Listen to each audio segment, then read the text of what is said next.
ओम शांति। जून मास मम्मा का स्मृति मास है। मुझ आत्मा का ये सौभाग्य रहा कि बचपन में ही लगभग 3-4 वर्ष की आयु के अंदर हमने दिल्ली में, जब हमारे लौकिक माता पिता ज्ञान में आए 1957 में, तब फ्रीक्वेंटली मम्मा बाबा हर मास में 15 दिन में आते रहते थे। अल्प आयु में भी मुझे एक रूहानियत का बहुत ही आकर्षण था, क्योंकि उस समय दादियों को, मम्मा बाबा को देखकर मुझे ऐसी प्रेरणा आती थी कि मुझे भी ब्रह्मा कुमारी बनना है। और मम्मा का प्यार, मम्मा की मधुरता, मम्मा से गोद लेना, टोली खाना, केवल इतना ही उस समय अनुभव था। लेकिन जब 8-9 वर्ष की उम्र में हम मधुबन गए थे, उस समय मम्मा की मुरली सुनते समय बहुत अच्छा लग रहा था कि मम्मा का बाबा के प्रति कितना प्यार और रिस्पेक्ट है। वो देख कर के मुझे बहुत मम्मा से प्रेरणा प्राप्त हुई कि सचमुच एक दुनिया में आदर भाव का जो देखना हो सैंपल, तो मम्मा को देखा कि बाबा आते ही मम्मा खड़ी हो जाती थी।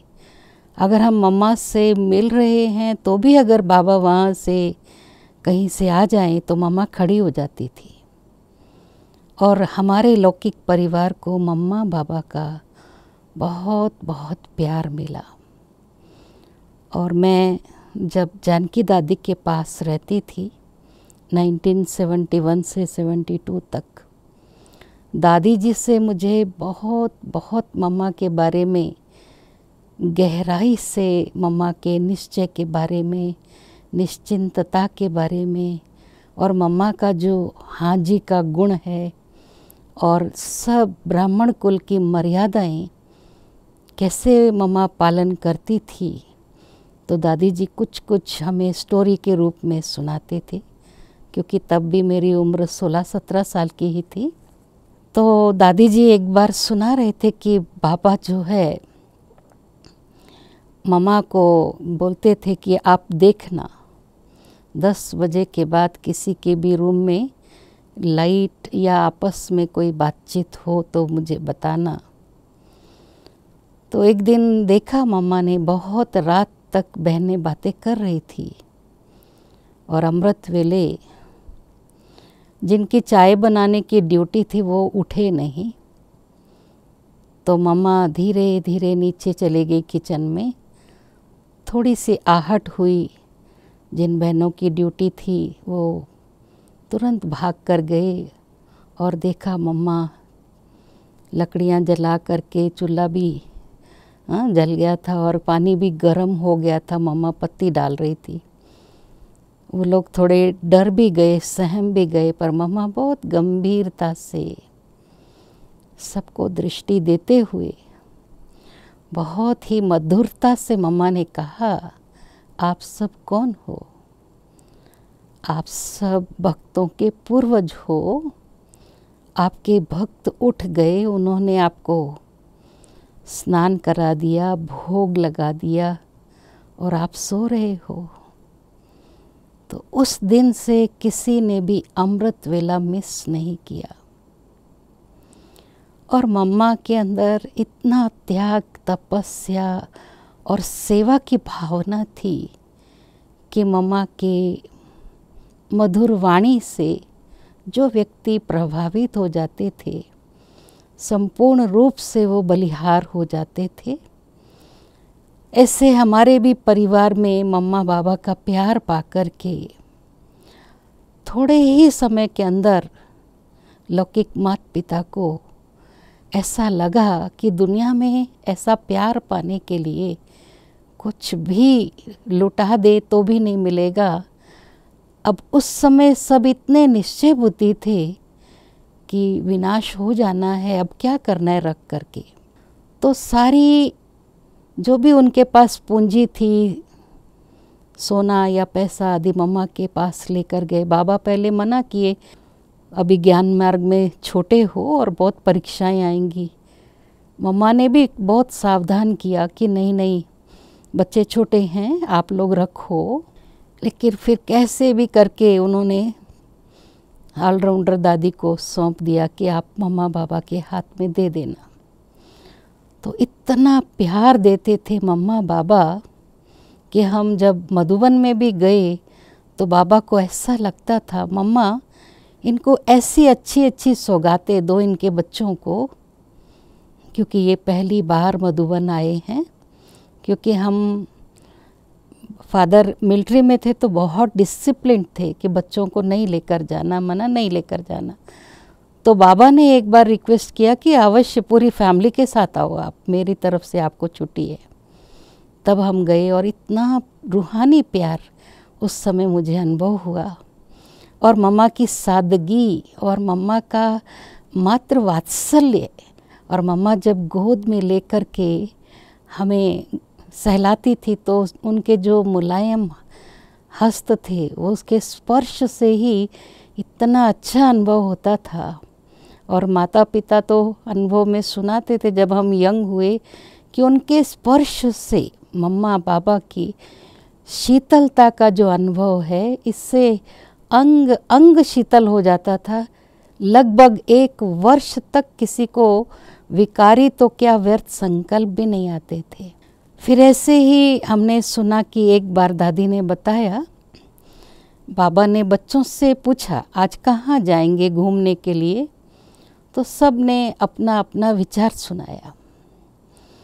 मम्मा को बाबा ने कहा आप इनके साथ डिसाइड कर लो, फिर मुझे बता देना कहाँ जाना है। तो मम्मा ने सबको दृष्टि दी, तो वो दृष्टि से समझ जाते थे हमने कुछ भूल की है।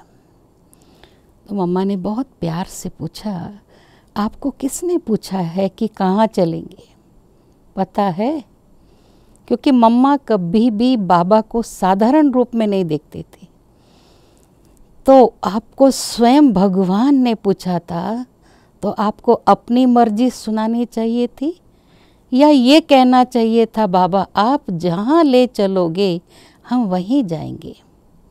तो इतना अटूट निश्चय बाबा पर मम्मा को था।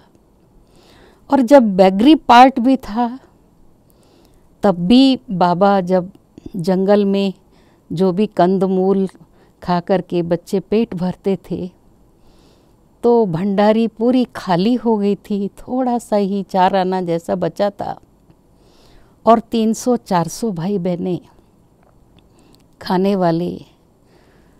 तो बाबा ने कहा अभी होली आ रही है, जलेबी खिलाएंगे। सब लोग जो है मीठा मीठा मुस्कुरा रहे थे। मम्मा हाँ जी बोलने के बाद सोचे कि बाबा भी ऐसे बोल देता है और मम्मा हाँ जी कर देती, जलेबी कहाँ से खाएंगे। लेकिन उस समय एक बांधेली माता आबू रोड से, सिंधी माता थी, वो आती थी छुप छुप करके। तो उसके पति को बाबा ने, वो विष्णु भक्त था, विष्णु का साक्षात्कार कराया और कहा तेरी पत्नी जहाँ जाती है वहाँ पर कल मेरे बच्चों को जलेबी खिलाना है, तो तुम उसके साथ अमाउंट भेजो। उसको पहले तो आश्चर्य हुआ कि मुझे विष्णु जी आज कैसे दिखाई दिए। फिर पत्नी के कमरे में भी जाके देखा वो सो रही है, सोचा सपना होगा, फिर सो गया। फिर दोबारा विष्णु जी प्रकट हुए कि आप उठो और अभी अपनी पत्नी को बोलो जल्दी जाए। तो फिर उसने अमाउंट दे कर के भेजा और कहा कि जलेबी खिलाना। और बाबा मम्मा जंगल में ही थे, तो बाबा ने कहा मम्मा देखना तेरी भक्त वहाँ से आएगी अभी और वो कुछ दे कर जाएगी। तो मम्मा ने कहा कि आपकी तो बच्ची है ना, तो बोला नहीं वो संकोच करती है, तुमसे अच्छी बात करेगी।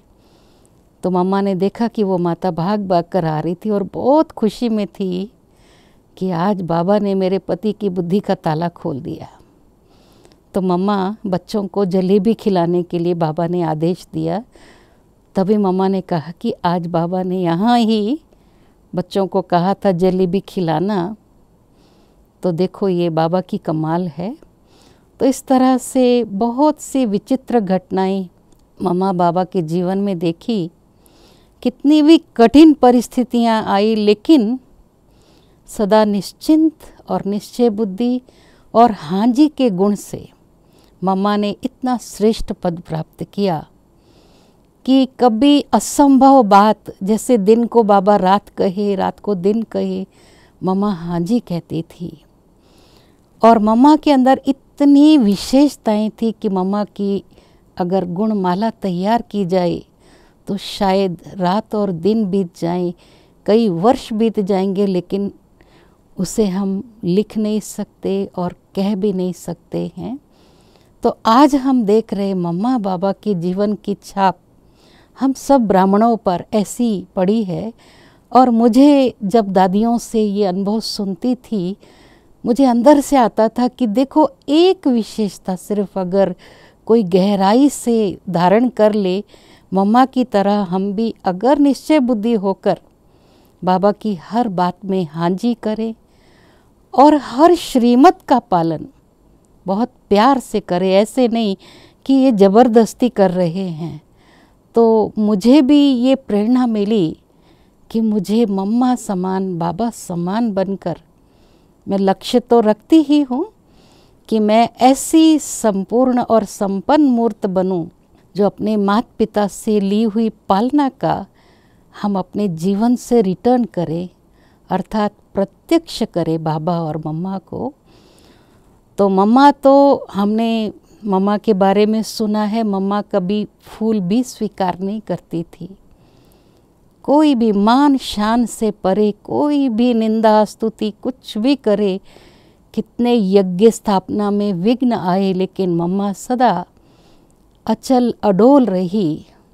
और उनको इतना ड्रामा पर निश्चय था कि बाबा जो करा रहा है, करन करावन हार बाबा, उसमें कल्याण ही है। तो हर बात को मान लेना, हर बात में बाबा को हाँ जी करना, इतना ही अगर हम अपने जीवन में धारणा बना लें अपनी, तो सचमुच हम बहुत आगे बढ़ सकते हैं। एक तीव्र पुरुषार्थ की प्रेरणा मम्मा से हम सबको मिली है कि जो बाबा करा रहा है, जो ड्रामा करा रहा है, उसको हम साक्षी दृष्टा होकर देखें और सदा निर्विघ्न स्थिति बनाने की प्रेरणा मिलती है मम्मा के जीवन से कि मम्मा हर हालत में सदा मुस्कुराती रही और सदा बाबा को अपना साथी मानकर हर परिस्थिति नहीं समझा, लेकिन अपनी स्वस्थिति को इतना श्रेष्ठ रखा कि परिस्थितियाँ बादलों की तरह छट गई और फिर जिस तरह से सूर्य उदय होता है उस तरह से उनके जीवन में इतनी अच्छी हमने देखा कि प्रेरणादायी बातें हुई। जो यज्ञ में जब कुछ भी नहीं था तो भी बाबा ने जब कहा कि आज बच्चों को ब्रह्मा भोजन मिलेगा, मम्मा सबको आदेश दे दो, आज सबको भोजन मिलेगा और वो ट्रक आएगा, उसके लिए व्यवस्था करो। जिस दिन कुछ भी नहीं था खाने के लिए, भंडारी पूरी खाली थी और सचमुच ट्रक आ गया और बाकी सब बच्चों को निश्चय नहीं था, इसलिए कोई भी तैयारी नहीं की थी। तो उसी समय सब लोग आए भी, भोजन भी मिला। तो ये मम्मा का निश्चय और बाबा जो कहे वही राइट समझ करके मम्मा ने हर कार्य को, असंभव को संभव समझकर किया। इसलिए यज्ञ आज तक भी निर्विघ्न है और निर्विघ्न रहेगा। ओम शांति।